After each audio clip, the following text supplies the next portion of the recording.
So the theatre production of Mr Kavanagh is now perceived to be over after he gained the vote and confirmed his justice position. But the Democrats are now hoping to impeach him, and so on it goes.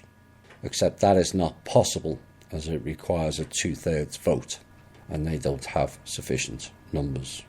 What I will say, and I hope it's an oversight, and not something that's going to be pressing going forward, is the official signing-in ceremony did not sound too good either. Signing in on behalf of the United States. We are not the United States, which is the Congress of Vienna. We are America. One hopes those words don't have lasting implications. But this episode is beyond ugly, and far too much time has been spent on it on the media and also the alternative media.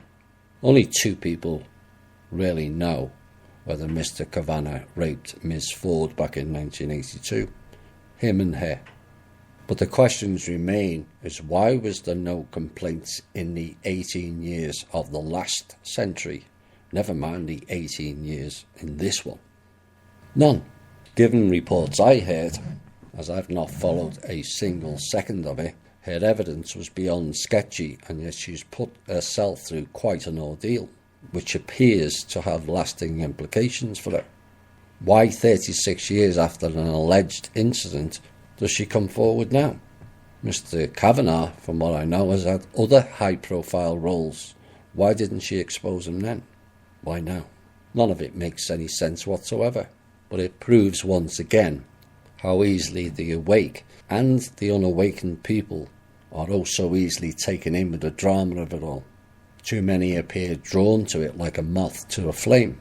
He said, she said, "Oh, have you heard this one has done this and this one's done that? Trump slept with another woman 12 years ago. Ooh." Whilst the same people are forgetting infidelity rates are around 35% of the populace. And that's only what's reported. Not everyone reports or admits it. But the point is, it's nobody else's business. None. The Stormy Daniels issue between Donald and Melania, it's only their business, it's nobody else's. Essentially, it's spying into the private lives of others, and yet we all complain about Google and Facebook and Langley and the NSA and the government spying on us. We can't have it both ways. In times gone by, it used to be the realm of the elderly who had retired, who were involved in everybody else's business, well, they were in the UK anyway. When their working days were over, the scene of two elderly people, neighbours discussing who is doing what, where, when and why over the fence. But now it's appeared to spread into the whole populace. And the question is why? Well, much of it comes down to your own insecurity within yourself. So if someone has done something or even appeared to have done something wrong, people jump on it. You see, in their minds, someone else messing up in life means to them that they are better or superior in some way. And some people might think that works for them. It doesn't. And the reason why is, since when have we judged our own standing or behaviour on the misdeeds or poor actions of others? So if everyone else is bad, that means that I'm good and great. That's not rational or clear thinking. You are what you are because of your deeds only, and the yardstick should never be of how bad others are. But this is what insecurity and inferiority complex does to people.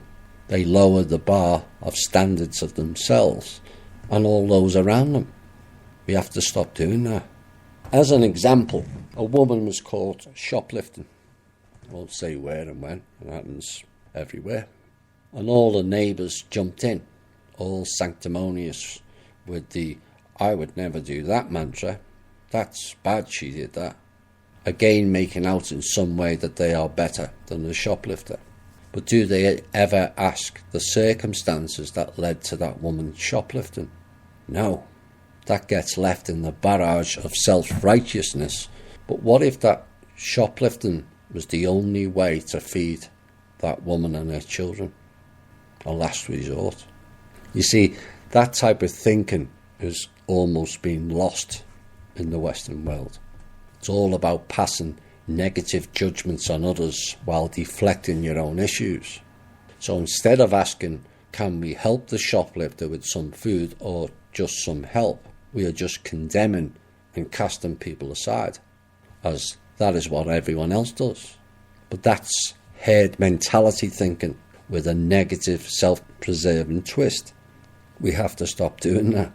Like what I said last week, ask not what your country can do for you, but what can you do for your people. Think before you speak or text. Stop thinking in the now and the past, but the future thinking. Judgment is always in the now. Solutions are in the future. So do we continue to condemn the shoplifter for stealing to keep our children fed, or do we strive to help her? These are things we all have to consider.